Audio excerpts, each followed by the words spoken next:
tubifuriza ibihe byiza bakunzi babiza TV Rwanda kandi tubahaye ikaze mu makuru atandukanye mugenda mumenya acaracara ku mbuga nkoranyambaga ndetse no ku bitangazamakuru bitandukanye. Nitwa Eric Nshimimana nkomeje kwifuriza ibihe byiza ndetse n'ikaze mu biganiro byacu na documentary zacu bitandukanye. Nubyumva ujye ukora subscribe ukoresha ku biganiro tukugezaho bya buri munsi. Abajya mu nama rero b'ubuzima bagiye kuba abanyamuryango ba muganga Sako. Ni inkuru yasohotse ku munsi w'ejo mu kinyamakuru Kigali Today, aho abajyanama nabo bemerewe kuba baba abanyamuryango ba muganga Sako mu rwego rero rwo kurushaho guteza imbere imibereho myiza y'abajyanama b'ubuzima. Minisiteri y'Ubuzima Minisante yatangaje ko irimo kureba uburyo ki nabo baba abanyamuryango ba muganga Sako.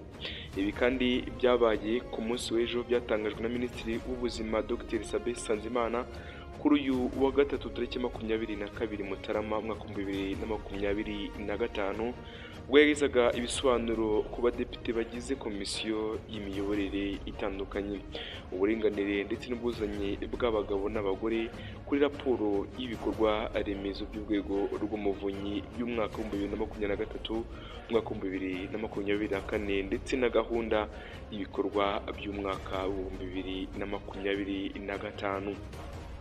urumva ko nabo bashizwe igorora. Perezida Kagame rero yihanganishije mugenzi we wa Turukiya. Uti byagenze gute? Ni inkuru nayo iri mu kinyamakuru Kigali Today, aho Perezida Kagame yihanganishije mugenzi we wo mu gihugu cya Turukiya. Perezida wa Repubulika y'u Rwanda Paul Kagame yihanganishije mugenzi we wa Turukiya Recep Tayyip Erdogan ndetse n'abaturage b'icyo gihugu nyuma y'inkongi yibasiye hoteli iri mu gace ka Kalitakaya mu ntara ya Boru igahitana abasaga 70. Inkongi y'umuriro yatangiye mu gitondo cyo kuwa 21 Mutarama 2025 yibasira kandi hoteli ifite amagorofa agera kuri 12.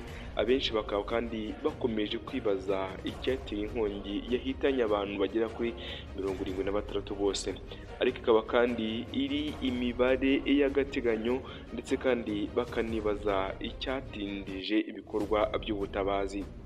Abinyujije ku rubuga rwe rwa X mu gitondo cyo kuri uyu wa gatatu tariki ya 22 Mutarama mwaka 2025, Perezida w'u Rwanda Paul Kagame yihanganishije mugenzi we wa Turukiya Recep Tayyip Erdogan. Yagize ati nihanganishije Perezida Recep Tayyip Erdogan ndetse n'abaturage ba Turukiya kubwo kubura abavandimwe babo mu nkongi y'umuriro yibasiye hoteli ya Boru.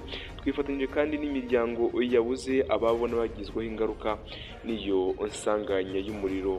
Tubifurije gukomera ndetse no kuba kuhanganisha abakomeretse bazira y'inkongi y'umuriro. Umugaba mukuru w'ingabo za Isiraheli yeguye. Ese byagenze gute kugira ngo umugaba mukuru wari ukomeye cyane mu gihugu cya Isiraheli abe yeguye? Generali Herzi Halev, umugaba mukuru w'ingabo za Isiraheli, yatangaje ko yeguye ku mirimo ye kubera ko atashoboye kuburizamo igitero cya Hamas cyo ku itariki ya 7 ukwezi Ukwakira mwaka 2023 kigahitana abantu basaga 1200 muri icyo gihugu. Ibyo kandi yabitangaje kuwa kabiri tariki ya 21 Mutarama mwaka 2025, ariko ngo ni icyemezo cyumvikanye aho muri Israel nkaho ari ibombe ituritse nk'uko byatangajwe n'ikinyamakuru Times of Israel. Mujye kandi hari agahenge ko guhagarika intambara muri Gaza ubu kageze ku munsi wa gatatu. Generali Herzi Halev yeguye ku mirimo ye avuga ko abitewe no kuba yarananiwe gukumira igitero cya Hamas ikinjira mu majyepfo ya Israel igahita hica abantu abandi bagatwarwa bunyarwo. mu ibaruwa rero bwe yandikiye minisitiri w'ingabo Israel Katz Jenny Halev yagize ati uruhare rwanjye muri uko gutsindwa gukomeye cyane ndarugendana umunsi ku wundi buri saha ndutekerezaho kandi ruzahoraho mu buzima bwanjye bwose. Itangazamakuru kandi rya Haaretz iryaho muri Israel ryatangaje ko ari kenshi General Halev yumvikanishije ko ashaka kwegura ku mirimo ye kuva icyo gihe kandi icyo gitero gikomeye cya Hamas cyaba ariko agakomeza gushyirwaho igitutu mu rwego rw'igisirikare cyo kureka kwegura mu gihe n'abaminisitiri w'intebe wa Israel Benjamin Netanyahu ataregura ku mirimo ye kandi ari nawe ufite uruhare rukomeye cyane kurushaka ndetse no kuba afite uruhare rukomeye kurusha uyu mujenerali Halev. Tunyuze kandi mu kinyamakuru ubwiza.com nacyo gifite inkuru zikomeye cyane. Inkuru nayo kiza bwiza.com nayo cyanditse kuri iyi nkuru y'umuyobozi hano muri Israel. Trump yirukanye Admiral Linda Fogan wari ukuriye ingabo zirinda imipaka muri Leta Zunze Ubumwe za Amerika. Ibi byabaye rero ku itariki ya 22 Mutarama n'ubundi. Ubutegetsi bwa Perezida Donald Trump bwirukanye ku kazi Admiral Linda Fogan, umugore wa mbere mu buyobozi bw'igisirikare cya Leta Zunze Ubumwe za Amerika wari ukuriye ingabo zirinda imipaka y'igihugu. Minisiteri rero y'umutekano muri Leta Zunze Ubumwe za Amerika ifite mu nshingano kurinda imipaka y'igihugu niyahise isubiza ubusabe bwo kugira icyo ivuga ku kwirukana kwe ku kazi. Televiziyo rero ya Fox News yo muri Amerika yatangaje ko umwe mu bategetsi bakuru yavuze ko ku mpamvu zatumye yirukanwa ku kazi harimo kunanirwa gukumira ibyugarije umutekano w'imbibi zigize igihugu, ahubwo akibanda birenze kutavangura uburinganire ndetse no guha hose amahirwe. Ni mpamvu kandi yaba ari iyoyoka icyizere yarafitiwe kubirebana n'iperereza ku bibazo by'ihohotera rishingiye ku gitsina. Trump rero n'abandi Republikani bamaze igihe kinini cyane banenga gahunda za leta azibanda ku guha amahirwe amoko yose yaba ateguye Amerika. Abo kandi bateguye ndetse n'abatuye muri Leta Zunze Ubumwe za Amerika bagenda bahabwa amahirwe. Umutekano kandi w'umupaka wa Amerika ni ingingo y'ingenzi cyane kuri Perezida Donald Trump watangaje ibihe bidasanzwe ku mupaka wa Leta Zunze Ubumwe za Amerika ndetse na Mexico ku munsi wa mbere muri iyi manda ye. Mu butumwa kandi Minisitiri w'agateganyo w'umutekano Benjamin Hoffman yagejeje ku ishami ry'ingabo zirinda imbibi z'imipaka ya Amerika rirabwirwa muri atanu agize igisirikare cya Leta Zunze Ubumwe za Amerika yagize ati yamaze muri aka kazi igihe kirekire kandi ikizi ibukwa muri make. Ati ndamushimira umurimo yakoreye igihugu cyacu muri rusange. Aka kanya rero inkuru nayo imaze iminsi ivugwa n'uyu umupasiteri cyangwa se musenyeri Mugisha Samuel wamaze gufatwa n'urwego rw'igihugu rw'ubugenzacyaha RIB. Ese uyu musenyeri we ibye byagenze gute? Urwego rero rw'igihugu rw'ubugenzacyaha RIB rwatangaje ko rufunze musenyeri Mugiraneza Mugisha Samuel wahoze ari umushumba w'itorero rya Anglican Diocese ya Kira. RIB rero ibinyujije ku rubuga rwayo rwa X yavuze ko bimukurikiranye nk'ibyaha byo kunyereza umutungo wa diocese mu nyungu ze bwite. Yagize ati RIB yafunze musenyeri Mugisha Mugiraneza Samuel weguye ku buyobozi bwa diocese ya Shyira, itorero rya Anglican mu Rwanda, akurikiranyeho ibyaha byo kunyereza ndetse no gukoresha umutungo wa diocese mu nyungu ze bwite mu gihe yari akiri ku buyobozi. RIB kandi yunzemo ko musenyeri Mugisha afungiwe kuri sitasiyo ya RIB ya Remera mu gihe iperereza ku byaha aregwa bigikomeje. Mu Ugushyingo rero umwaka ushize 2024 ubwo umushumba mukuru wa AR mu Rwanda Dr Laurent Mbanda yari yahagaritse ku mirimo uriya mushumba mu gihe harimo hakorwa ubugenzuzi ku bibazo by'imiyoborere ndetse n'imitungo byamuvugwagaho. Ibibazo kandi mu busanzwe byatangajwe uvugwa mu ntangiriro z'umwaka wa 2024 ubwo bamwe mu bapasiteri bo muri ya diyoseze ya Shyira bari bamenyereye imikorere y'iyi diyoseze bahindurirwaga imirimo n'inshingano bigafatwa nko kwikiza aba ashakaga umugambanira imigambi ye bakayibangamira. Byakomeje kandi bifata indi ntera kugeza muri Nyakanga Kanama ubwo abo bashumba birukanwaga ku nshingano bari bariho. Mu cyumweru cyakurikiyeho kwa 20 Kanama 2024 Musenyeri Dr Mugiraneza Mugisha yongeye kwandikira abapasiteri amabaruwa abamenyesha ko birukanywe ndetse kandi n'amasezerano bari bafitanye na diyoseze ya Shyira asheshwe. Ibyo byose byakorwaga muri icyo gihe abo bapasiteri niko nabo berekanaga ko bari kurengerwa ndetse akarengane mu nyandiko bagiye bandikira urwego rukuru rw'itorero EAR mu Rwanda, ndetse kandi bakerekana ko uko kutumvikana kwabo bituruka ku miyoborere mibi, kwigwizaho umutungo ndetse no kuwucunga nabi bikorwa na Musenyeri Dr Mugisha. Mubyo rero byagaragaje ndetse kandi ibiganakirwa hanze birimo isoko ryo gukemura umucanga ku nyubako ndetse wa EAR diyoseze ya Shyira iri kubakwa mu mujyi wa Musanze, yari ifitiwe ndetse na kampanyi ya Musenyeri Mugisha ndetse kandi n'imodoka ya Fuso yawutungaga yanditswe mu mazina ya Dr Mugiraneza Mugisha Samuel.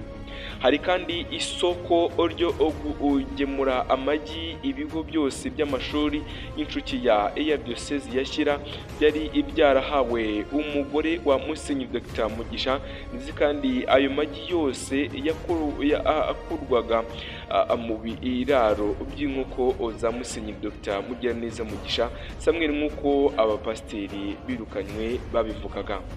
Ibi kandi byiyongeraho imirima y'itorero ya EAR diyoseze ya Shyira iri muri Nyamutera muri Nyabihu ndetse no ku Kimonyi muri Musanze ya hegitari zigera kuri 20 ihinzwemo urubingo bivugwa ko rwongerwaga inka za Musenyeri akarizo zirurya. Dr Mugiraneza Mugisha niwe warugaburiraga inka ze, ndetse kandi imodoka yakoreshwaga mu gutwara ubwo bwatsi yari iya diyoseze, kandi inka za diyoseze zari kwicirwa n'inzara ku gasi no mu bigo by'amashuri nk'uko ibi birego bivuga. Nyuma kandi yo kubona ibibazo byose bikomeje gukurura umwuka mubi, ubuyobozi bukuru bwa EAR mu Rwanda bwandikiye Musenyeri Dr Mugiraneza Mugisha Samuel bumusaba gukemura ibyo bibazo, ndetse kandi nyuma bumuhagarika by'agateganyo ku mirimo yo kuba umushumba wa diyoseze ya Shyira, ariko bivuga ko yatsembye byanga kurekura iyo nkoni. Icyo gihe kandi urwego rw'igihugu rw'imiyoborere RGB rwinjiye muri icyo kibazo rusaba ubuyobozi bwa EAR ko bakemura ibyo bibazo, ndetse kandi rushyiraho itsinda rihuriweho n'itorero batangira gukora ubugenzuzi bw'ibibazo bivugwa mu diyoseze ya Shyira ndetse n'umushumba wayo Musenyeri Dr Mugiraneza Mugisha Samuel. Uyu mushumba rero yatawe muri yombi mu gihe hari hashize igihe gito yemeye kwegura akava ku buyobozi. Turkiya rero inkongi ikomeye nayo yahitanye abantu benshi cyane. Ngayo nguko nizo nkuru zishobora kuba zasohotse mu kinyamakuru bwiza.com. Dukomeje kubashimira kandi mwese mukora subscribe, mugakora share ku biganiro byacu tubagezaho bya buri munsi. Padiri rero yamaze gukora ubukwe muri Leta Zunze Ubumwe za Amerika. Uti ibyagenze gute? Kiliziya rero yahagaritse umupadiri wakoze ubukwe muri Leta Zunze Ubumwe za Amerika, akaba yarisemo ibyo ku bupadiri abishyira hanze. Kiliziya rero ya Gatolika muri diyosezi ya Wari muri leta ya Delta mu gihugu cya Nigeria yagaritse Reverend Father Daniel Okanatotola ogwene kunewe mu mirimo y'ubusaserdoti nyuma y'uko bivuzwe ko yakoze ubukwe muri Leta Zunze Ubumwe za Amerika. Mu itangazo ryashyizwe hanze umukono na musenyeri wa Wari nyiricyubahiro Anthony Ovayelo Ewi Herido hamwe n'umunyamabanga wa diocese Padiri Clement Abobo tariki ya 13 Mutarama 2025. Diocese yatangaje ko Padiri Orgo Honukwevu yashyingiranywe na Adola Chichaho wa 29 Ukuboza 2024 mu rusengero rwa Stream of Joy ruherereye i Dallas. Amashusho kandi y'ubukwe yasakajwe ku mbuga nkoranyambaga n'umuvandimwe w'umugeni niyo yatumye diocese igira ikikora.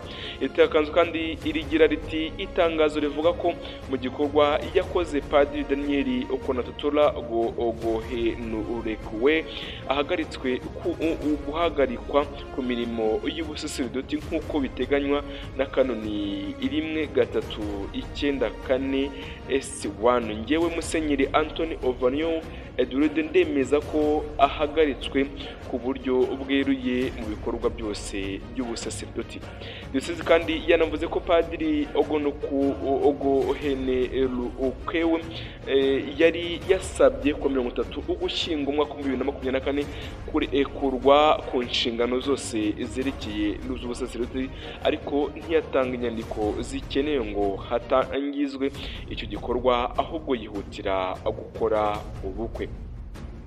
Kuberera impamvu yaciwe mu mirimo wose yandi kwiyitirira kuba padiri rwose ntabwo akibyemewe, kandi kuba yaba padiri wa diocese runaka ntabwo bikiri mu mirimo ye. Bivugwa kandi ko iyo amaze kureka izi nshingano z'upadiri ibimuhaho byose ntabwo bibazwa diocese cyangwa se ngo bibazwe amakuru ya Kiliziya Gatolika, arabyirengera. Wowe ukomeze gukumva ibiganiro byacu na documentary zacu, amakuru atandukanye, reka tuyakomeze mu kinyamakuru igihe.com. Mu kinyamakuru igihe.com ho handitswe nuko muri Nyamasheke batanu bashinze itorero ritemewe n'amategeko ritemewe, bamwe batawe muri yombi. Ese byagenze gute kugira ngo aba biyitire gushinga itorero bitiye ngo na abakristo?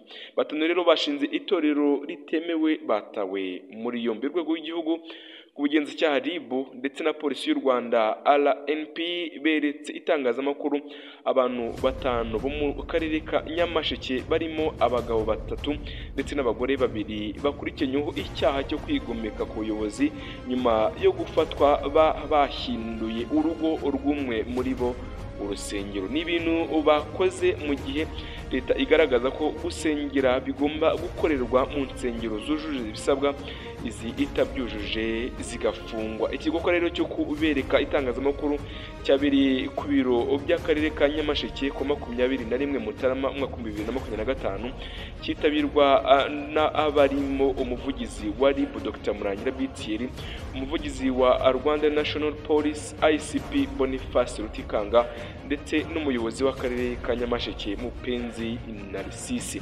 Abatawe muri yombi rero bavuga ko bari mu idini bita Kristo uwabera. Ku ikubitiro batawe muri yombi ari 20, ariko iperereza rigaragaza ko ababifitemo uruhare rutaziguye ari batanu, ari nabo bafungiwe kuri sitasiyo ya Shangi mu gihe dosiye yabo iri gutunganywa ngo ishyirizwe ubugenzacyaha. Dr Murangira yavuze ko abatanu batawe muri yombi kwa 19 Mutarama 2025 nyuma y'uko amakuru agaragaza ko basengera mu rugo rw'umwe muri bo amenyekanye akajya hanze. Yavuze ko kandi abatawe muri yombi basanzwe atumva neza gahunda za leta kuko bafite inyigisho ziyobya abaturage zibabuza gutanga mituweli ndetse no kwitabira izindi gahunda za leta. Ati aba bantu ntabwo batawe muri yombi barindwi bazira gusenga batawe muri yombi kubera ibyaha bakurikiranyweho byo kutubahiriza amategeko, ndetse ribu irasaba abantu bose kubahiriza amategeko n'amabwiriza yashyizweho ku bijyanye n'insengero. Wavuga ute wubaha Imana utubaha ubuyobozi? Umuvugizi wa Rwanda National Police ICP Rutikanga yagaragaje ko kugira ngo umuryango ushingiye ku myemerere wemerwe hari ibyo ugomba kubahiriza, birimo kutabangamira ubumwe bw'Abanyarwanda ndetse na gahunda za leta no kugira aho gusengera hujuje ibisabwa.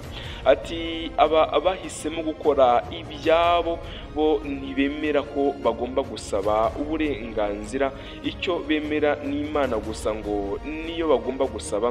Ntabwo twashyigikira rero imyumvire nk'iyo, bagomba kubiryozwa. ICP Rutikanga yaboneyeho kandi kuburira umuntu uwo ari we wese ugifite imitekerereze y'uko azajya mu masumo y'amazi mu minsi y'igiti ndetse n'ahandi hantu hatemewe agamije gusenga uko bitemewe. Ati ibyo bihe kandi byararangiye byo kwigishwa, tuzajya tubafata tubahane. Uyu munsi kandi tufashe ab'inyamasheke, ariko dufite n'abandi muri iyi ntara no mu zindi ntara dukurikirana kandi amakuru yabo basengera hatemewe. Ntabwo tuzabyihanganira kuko bizaba bizana imyumvire y'ubunebwe yo kumva ko umuntu azabaho kuko yasenze gusa. Umuyobozi w'akarere nawe yagize icyo avuga, aho umuyobozi w'akarere ka Nyamasheke yatangaje ko hari byinshi yavuze. Mupenzi Narcisse yavuze ko mu isuzuma bakoze basanze iri torero ryiyita Kristo w'abera aritari mu matorero yemewe n'amategeko mu Rwanda.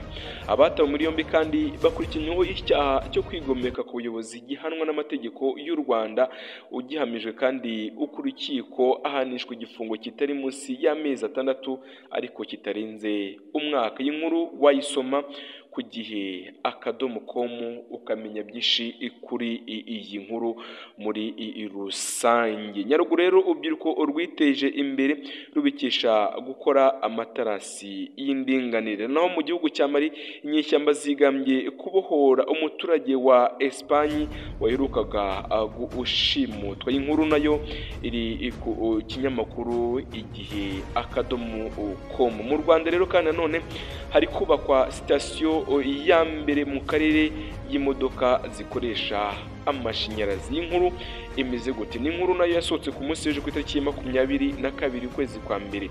Ikigo gicuruza imodoka zikoresha amashanyarazi ndetse n'ibikoresho bijyana na kabisa cyatangaje ko kiri gushyira mu bikorwa umushinga ukubaka sitasiyo ya mbere mu karere y'imodoka zikoresha amashanyarazi izajya ifasha mu kuzongera umuriro ndetse mu gihe gito cyane. Ni gahunda rero iri mu zigize umushinga mugari wo gushyiraho sharijeri zitandukanye zo ku rwego rwo hejuru cyane zambukiranya imipaka, ku buryo umuntu ufite nk'ikamyo y'amashanyarazi atazajya agira impungenge zo kubura aho ayongerera umuriro mu gihe ava nko mu Rwanda ajya mu kindi gihugu. Ni umushinga rero wa kabisa iteganya gukorera mu bihugu bya Afurika y'Iburasirazuba.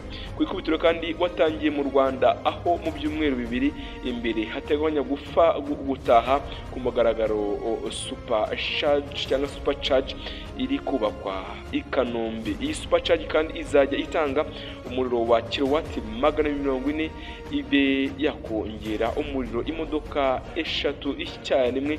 Izajya kandi yuzuza imodoka mu minota iri hagati y'10 ndetse na 30 bitewe n'umuriro wari usanzwe. Umuyobozi mukuru kandi wa kabisa mu Rwanda Muhoza Pofia yabwiye igihe ko ubu abantu benshi batangiye kumva umumaro wo gukoresha imodoka z'amashanyarazi. Tunyarukire mu kinyamakuru igihe, nacyo ikinyamakuru Umuseke nacyo ari inkuru cyashize hanze. Iyi nkuru cyamaze gushira hanze nuko muri muri Repubulika ya Demokarasi ya Kongo yabujije ingendo z'amato mu Kivu kubera umutekano muke ukomeje kurangwa hariya mu gace ka Goma. uti bihagaze gute? Ni inkuru nayo isohotse ku itariki ya 22 ukwezi kwa mbere ku isaha 12:23.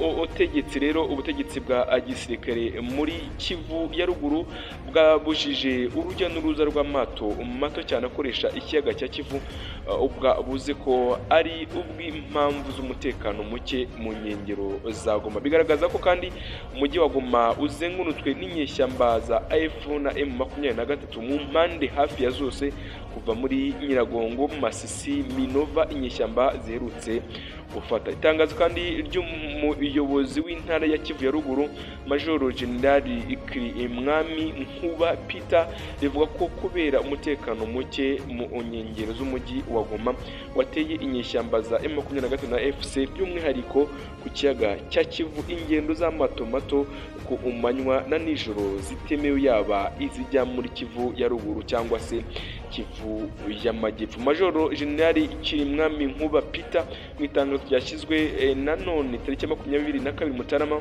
2025 avuga ko iryo ari ibwiriza ridakugwaho n'amabwiriza mashya. Inyeshyamba kandi za M23 zafashe agace ka Minova mu mirwano yabaye mu mpera z'icyumweru gishize, ndetse kandi ku wa mbere zihakorera inama. Ifatwa kandi rya Minova ryanimijwe n'umuyobozi wa FARDC Major General Sylvain Ekenge.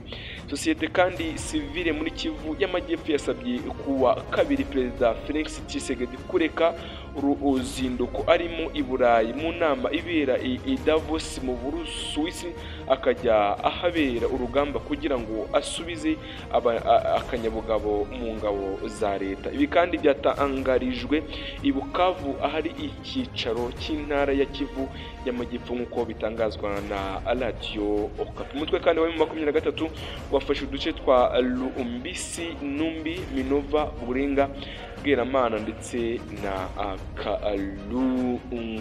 Nayo makuru yasohotse mu kinyamakuru Umuseke akadomo wagina nawe ugasoma inkuru zitandukanye ukareba uko bimeze. Muhanga rero ukurikiranya kwica umugore yasabye kuburana adafunzwe. Ni inkuru nayo iri mu kinyamakuru Umuseke akadomo com. Ibi rero bimaze kuba byaba birebire. Ntaganzwa Emmanuel ukurikiranyeho kwica umugore we amunize yasabye urukiko kumurekura akaburana adafunzwe. Muri rashino kandi ryabereye mu ruhame mu mudugudu wa Rugarama akagari ka Remera umurenge wa Amabuye aho icyaha cyabereye. Ntaganzwa Emmanuel yemereye urukiko ko ari bubishe umugore we mu Kashyaka Natali barwana, asaba ko yakurikinywa ari hanze kugira ngo abone ko yita ku bana be batatu babyaranye ndetse na nyakwigendera. Umushinjacyaha ku rwego rwisumbuye rwa Muhanga yabwiye urukiko ko Ntaganzwa Emmanuel yakoze icyaha cy'ubwicanyi cyo kwica umugore we abigambira. Avuga kandi yabanje gukubita umutwe wa nyakwigendera ku gikuta, nyuma aramuniga kugeza ashizemo umwuka. Umushinjacyaha yavuze ko umugabo wa Amukashyaka wagaragaza ko yapfuye yabanje kuvunika, ifungwa rifatwa cyangwa se rifata amenyo. Mu ukwireguza rero Ntaganzwa avuga ko yemera icyaha cyo kwica umugore we ariko bidaturutse ku bushake. Ubushinjacyaha rero avuga ko mu ibazwa muri RIB Ntaganzwa yavuze ko iryo gufungwa cyangwa se iryo gupfa yavunitse ubwo yamukubise ku gikuta. Umushinjacyaha rero akomeza avuga ko muri raporo RIB yakoze igaragaza ko Ntaganzwa Emmanuel yishe umugore we amunigishije umusego kugeza apfuye. Ntaganzwa kandi yakomeje ahakana ko yishe umugore we bimuturutseho ku bushake, ahubwo ko byagiranye ubwumvikane buke mu biganiro baganiraga byo gutegura ibirori bya muramu wa Ntaganzwa bizwi nka graduation. Muri uko kutumvikana bitumvikana Ntaganzwa ahakana ko bafatanye bakagandagurana akubita ku gikuta akongera kwitura ku buriri intege zikamushirana kugeza apfuye. Umucamanza kandi yamubajije impamvu amaze kwica yamukingiranye agacika Ntaganzwa kandi asubiza ko yabitewe n'ubwo. Umushinjacyaha kandi ahawe ijambo yasabye Ntaganzwa igihano cya burundu naho Ntaganzwa asaba kuba yakoherezwa agataha ndetse n'igihano asabirwa kigasubikwa kugira ngo akomeze kwita kuba nabi. Ntaganzwa kandi bikeka ko yishe umugore we Mukashyaka Nathalie tariki ya 20 Ukwakira 2020 atoroka nyuma y'ibyumweru bitatu byose nibwo inzego z'umutekano zongeye kumufata zimushyikiriza urwego rw'ubugenzacyaha RIB. Ngayo nguko rero nibyo bikomeje kuba byasohoka mu binyamakuru bitandukanye. M23 yigaruriye umujyi wa Minova naho ajyaruguru ba meya batatu ntibagarutse mu bayobozi bashya umuryango wa FPR Inkotanyi. Nyamashyi kandi nababwiye ko batanu bashinze itorero ritemewe n'amategeko. Nitwa Eric Nshimimana, mukomeze mukurikirane amakuru yacu ku buryo burambuye. Nayindi neguza nawe utaha.